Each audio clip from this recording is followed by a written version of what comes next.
One of my favorite people to make video responses to here on the internet.com, I'm sure a lot of you have noticed of late, is Kyle Kulinski. Now, there are a number of reasons why I enjoy responding to secular talk videos. First and foremost, his audience and their comments. These comments are often the cream of the crop when it comes to stupid, pointless comments that are made in what I can only describe as a spurring, screeching voice. I cannot tell you how many people came to my last video on Kyle Kulinski where I said specifically that I was cherry-picking examples of ballot initiatives that lean conservative to point out how ridiculous it was for Kyle Kulinski to cherry-pick ballot initiative examples that lean progressive in order to conclude that America is progressive based on said cherry-picked ballot initiatives. I cannot tell you how many comments I got of people saying, well, you're doing the same thing as Kyle, so aren't you the biggest hypocrite in the world? Well, what you're criticizing Kyle for is exactly what you just did, therefore you're a hypocrite, therefore checkmate. Well, at least when Kyle does it, he does it in an honest way. You're doing it in a completely dishonest and hypocritical way, blah, blah, blah, blah, blah, blah, blah, even though you stated exactly why you're doing it, and they completely missed the point. But the other reason I enjoy making video responses to Kyle is because he is a man, despite what he says, with neither expertise nor principles. And I often poke fun at him for his lack of expertise, even among the basic things like, delving one layer deeper into the polling on any of the issues he's talking about to actually understand the polling. But today I'm going to talk about his principles, because Kyle Kulinski, despite what he might tell you, despite what he might proclaim, is not actually a very principled person. But let's hear him first talk about his principles when it comes to something like war. Number one, this is an illegal war. It's an offensive war against a country that didn't attack us, no congressional approval, no UN approval. So they didn't tell you that. They didn't tell you that. That seems like a pretty important fact when you're discussing, hey, we're pulling out of this war that we're in. Well, it was illegal in the first place. The scandal was really that we were there at all. Now, Kyle there is talking about Syria, and specifically Trump administration action against the Syrian government. Now, while Kyle and I disagree on a lot of stuff, here we actually have some points of agreement, and I want to emphasize those points because it's crucial to determining where we completely diverge based on the fact that I have principles, and Kyle Kulinski is sorely lacking in said principles. Now, first of all, international law, we're just going to throw that in the garbage because that's completely irrelevant to the conversation we're talking about. We're going to focus on U.S. law. See, what Kyle Kulinski is saying when he says the Syrian attacks or the U.S. being in Syria is illegal is that the U.S. government or the president or successive presidents have been long interpreting the authorization of military force passed just 3 days after September 11, 2001 to mean that they can go after anybody in the world if they can vaguely make the case that they're any way, shape, or form connected to terror-related activities. Now, at the time, there were sharp critics of this authorization of force because the concept of going after terror, a tactic,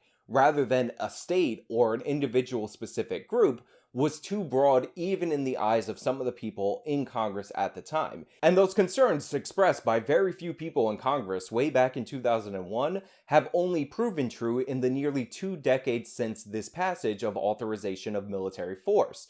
Because Syria is what is being talked about as being attacked in that video where Kyle Kulinski is levying criticism against the US government. Syria is a government. We're attacking the government of Syria as a nation state based on an authorization of military force that was meant to specifically target people who were not identifiable with the specific nation state. So this piece of legislation is completely broad and overwrought. And again, it dates all the way back to 2001. So the idea that we would still be using that and allowing the president to expand the authority over that to now attack nation states is absolutely ridiculous. And I 100% agree with Kyle in these circumstances. If you want to engage in another military intervention against another country, you shouldn't just have the president broadly expanding powers of an outdated piece of legislation that was never intended to target governments in order to target governments. You should have Congress bare minimum pass a new specific authorization of use of military force, or have the Congress declare war on said nation. So here we're totally in alignment. There is too much expanse of executive power in this country. However, the difference is that I have a principled objection against this expansion of executive power, while Kyle has a personal objection against this specific expanse of executive power. Because if the president were doing something totally illegally through executive action that Kyle Kulinski likes, he would support it. Case in point, this video that he talked about, where he thinks that the president can make Medicare for all happen via executive order. David Dayen is a really great journalist, and he writes for a publication called The American Prospect. And he made an argument the other day about how any president can do Medicare for all, and they don't even need Congress. I will tell you guys, I did not know about this. I did not know about this at all. And so when I read the argument, I was pleasantly surprised to see that it's actually a pretty convincing argument. He makes a great point here. The reason you didn't know about this, Kyle, is because it's not accurate. The president cannot usurp the legislative branch in order to create via fiat a whole new entitlement program, nor can he expand an entitlement program in order to bring new people into it. The reason you're pleasantly surprised is because what you're engaging in is wishful thinking, and we're going to go into the article that you probably read, and then go into the piece of legislation referenced in the article that you definitely did not, to prove how buffoonish you are. But I want you guys to pay attention to the complete and utter lack of principle presented by Kyle Kulinski. Because again, when it comes to war-making ability, all of a sudden Kyle Kulinski remembers that there's a constitution and a separation of powers. However, when it's domestic policy that he wants, bring on the authoritarian dictatorship to just proclaim that this is how things are going to be. So this is Common Dreams. They say, according to Dayen, the government has picked up the exorbitant healthcare costs for individuals subject to a dangerous environmental hazard before. Explaining the precedent, he wrote, "The people of Libby, Montana, population 2,628, share something in common with the rest of the developed world, but not their compatriots in the United States. They all have access to a single-payer Medicare for all system. As part of the Affordable Care Act, the residents of Libby who were exposed to hazardous airborne asbestos from a vermiculite mine owned by the W.R. Grace Company were made eligible for Medicare for free at the discretion of the Social Security Administration and Department of Health and Human Services. It was codified in Section 1881 of the Social Security Act, 1881A of the Social Security Act. While Section 1881A was used to protect the residents of Libby who were exposed through no fault of their own to deleterious conditions, that would trigger long-term medical complications, Dayen noted, that the language of the statute refers to any individual subject to an environmental exposure and therefore conveys a principle that could be applied more broadly. What is the coronavirus pandemic if not a public health catastrophe on a much grander scale than the one experienced in a small town in Montana?" This is so mind-numbingly stupid that if you were paying attention to what Kyle Kulinski was reading more than he was when he was actually reading it, you'd know exactly why. In the piece of legislation that is referenced, and it's in quotes in the article, they mention environmental exposure. And again, that's in quotes because that comes specifically from the legislation that's being referenced. Now, typically, when you have a phrase like environmental exposure, somewhere in that legislation, the phrase will be defined as it pertains to that legislation. And that definition will govern the use of that protocol and how it can be expanded or how limiting that principle is. Now, Kyle goes on to say that what is COVID if not a larger health catastrophe? But again, we're talking about an environmental exposure, not a health catastrophe. So what does one have to do with the other? So he goes on to actually give more of the phrasing in that portion of the law.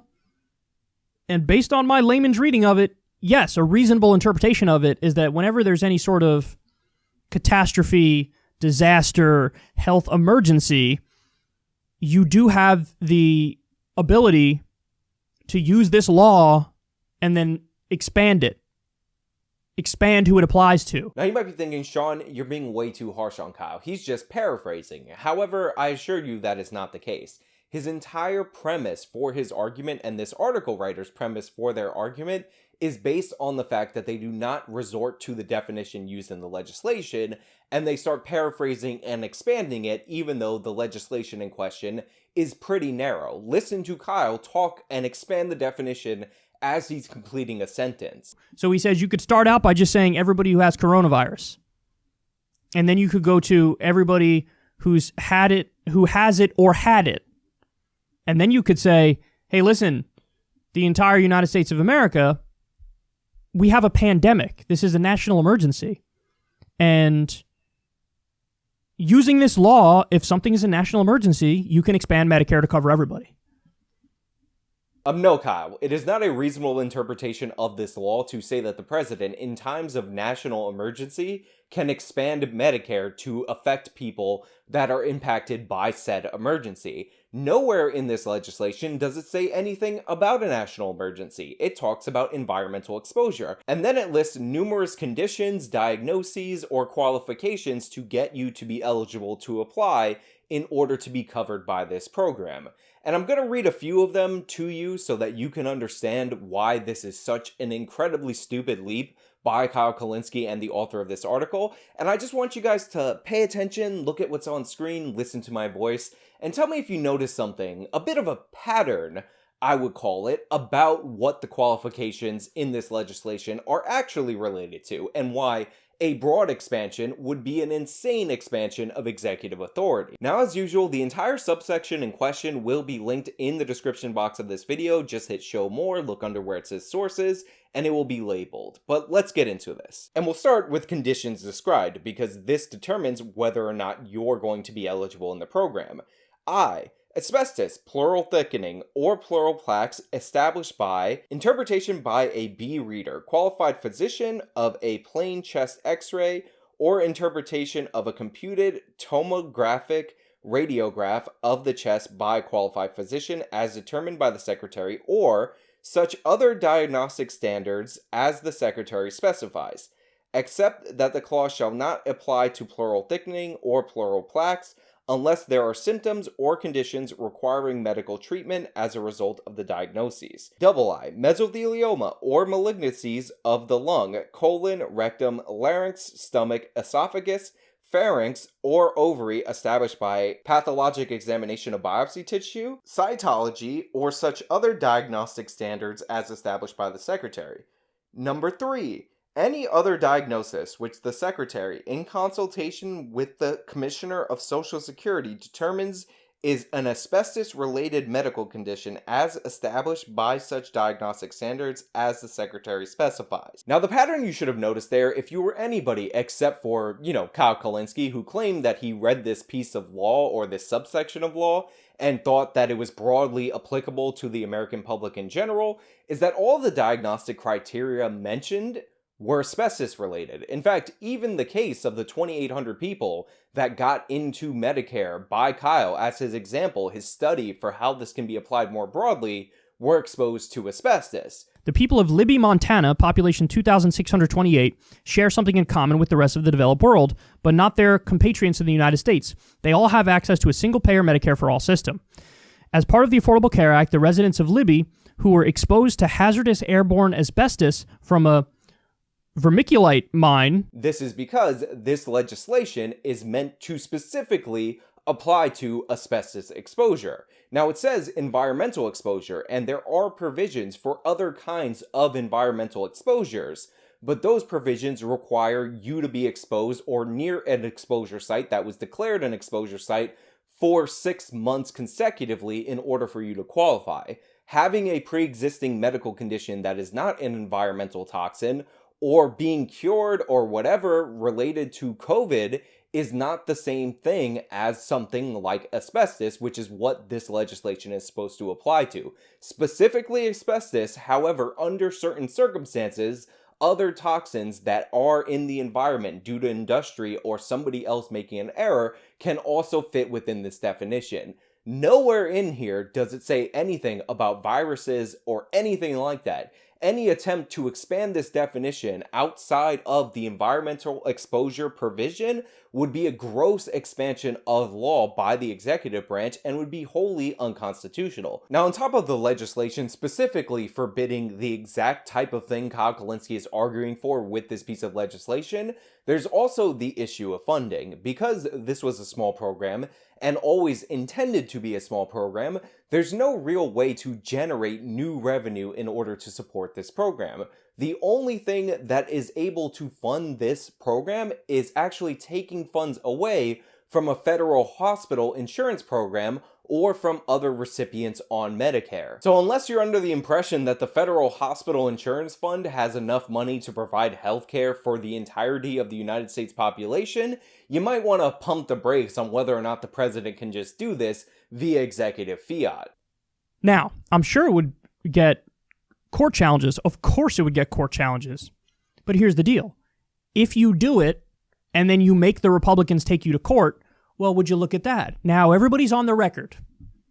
We want everybody to have health care under Medicare because we just did it. We just did it through executive order. They want to take away your health care. Literally. Literally. We just expanded Medicare to cover everybody, and now they want to take it away. They want to take it away. Yeah, it's simple. Just make the Republicans take it away. Just declare that you're going to do it and make them fight you, and then everybody will know that you're in favor of giving healthcare and the Republicans are in favor of taking it away. I'm sure that the elderly people who don't want Medicare touched at all whatsoever would love the fact that through executive fiat, the president is robbing their Medicare fund, that the president is robbing the Medicaid fund, that the president is robbing hospital insurance funds, which I'm sure insurance for hospitals is probably not that important at all, and taking money from it in order to provide healthcare for the entirety of the American population, that's probably an easy number. It's squared away. There would be no issue for that. You don't need to raise any taxes to do that, which you would have to pass legislatively, again, unless Kyle's going full authoritarian and saying that the president should be able to raise and lower taxes through the executive branch. But honestly, maybe he is. Maybe he is excited about a president that will run roughshod over all checks and balances and concentrate power in a dictatorial way in the executive branch. You could eliminate student debt. You could do Medicare for all. You could affect economic policy and trade policy easily with executive orders like the Buy America stuff. You could, of course, end all the wars. There's a lot of stuff you could do with just the presidency.